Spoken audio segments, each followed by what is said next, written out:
ચોટીલા વિધાનસભાના કોંગ્રેસના પૂર્વ ધારાસભ્ય રિત્વિક મકવાણાની પોલીસે અટકાયત કરી। બોટાદના હળદર ખાતે ખેડૂતો પર પોલીસ દ્વારા કરેલ લાઠીચાર્જ અને દમનના મુદ્દે કરી અટકાયત। જિલ્લા કોંગ્રેસના આગેવાનો હળદર ખાતે ખેડૂતોના સમર્થનમાં મુલાકાતે જવાના હોવાથી અટકાયત કરવામાં આવી। પૂર્વ ધારાસભ્ય રિત્વિક મકવાણા દ્વારા ભાજપ સરકારના કૃષિ મેળાનો ખેડૂતોને વિરોધ કરવા અંગે આહવાન કરતો વિડીયો પણ સોશિયલ મીડિયામાં વાયરલ કર્યો હતો। ચોટીલાના પૂર્વ ધારાસભ્ય રિત્વિક મકવાણાની પોલીસ દ્વારા અટકાયત કરી નજરકેદ કરવામાં આવ્યા। નમસ્કાર।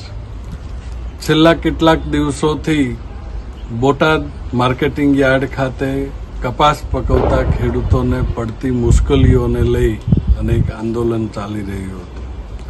કોઈ પણ રાજકીય પાર્ટી સાથે સંકળાઈ અને ખેડૂતોને આંદોલન કરવાની છૂટ હોય છે।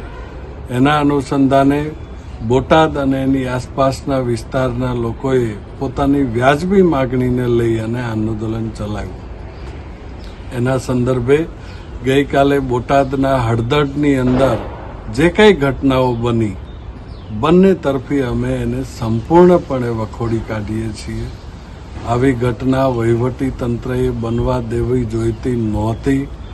ઘટના બન્યા પછી પણ નિર્દોષ ખેડૂતોની ઉપર દંડાવાળી કરી, એમને મારી, એમના ઉપર કેસ કરી આટલી બધી પજવણી કરવા જેવી બિલકુલ નહોતી। તંત્રએ ધાર્યું હોત તો આ પરિસ્થિતિનું નિવારણ કરી શક્યું હોત। વહેલી તકે કોંગ્રેસ પક્ષ તરફથી પ્રતિનિધિ મંડળ હળદર અને બોટાદની મુલાકાત લેશે। નિર્દોષ ખેડૂતો ઉપર જે કંઈ અત્યાચારો થયા છે એના માટેની લડત લડશે। એના કરતાંય વધારે અગત્યની વાત, સરકારને જો એવું લાગતું હોય કે હળદરવાળી ઘટના ઊભી કરી અને મૂળ મુદ્દાથી ધ્યાન ડાયવર્ટ કરવામાં એ સફળ થયા છે તો એ સોશિયલ મીડિયાના માધ્યમથી ગુજરાતભરના ખેડૂતોને કહેવા માગીએ છીએ કે ખેડૂતોનો જે મુદ્દો છે એ આજે પણ ઊભો છે।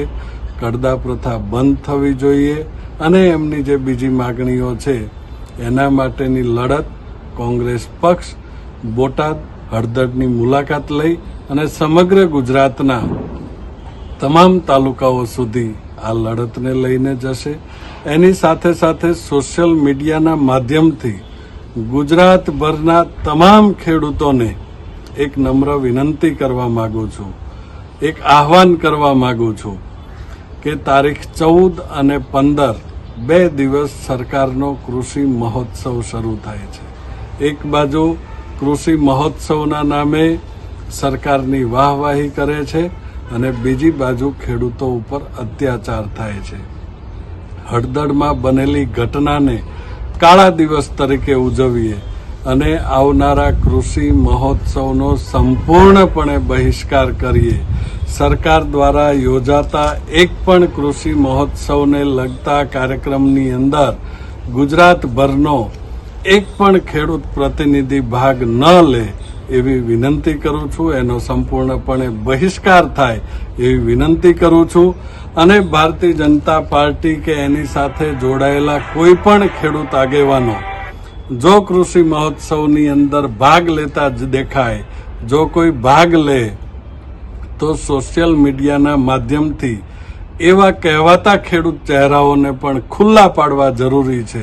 ખેડૂતોના હિતની અંદર પડખે ઊભા નહીં રહેનારા લોકોને લોકો માત્ર ઓળખે અને આવનારા સમયમાં એનું ધ્યાન રાખે એટલા પૂરતા એ ચહેરા ખુલ્લા પડે એ પણ એટલું જ જરૂરી છે। તો એ દિશામાં ગુજરાતભરના ખેડૂતોને સાથ અને સહકાર આપવા માટે વિનંતી કરું છું। ખૂબ ખૂબ આભાર। જય જગત।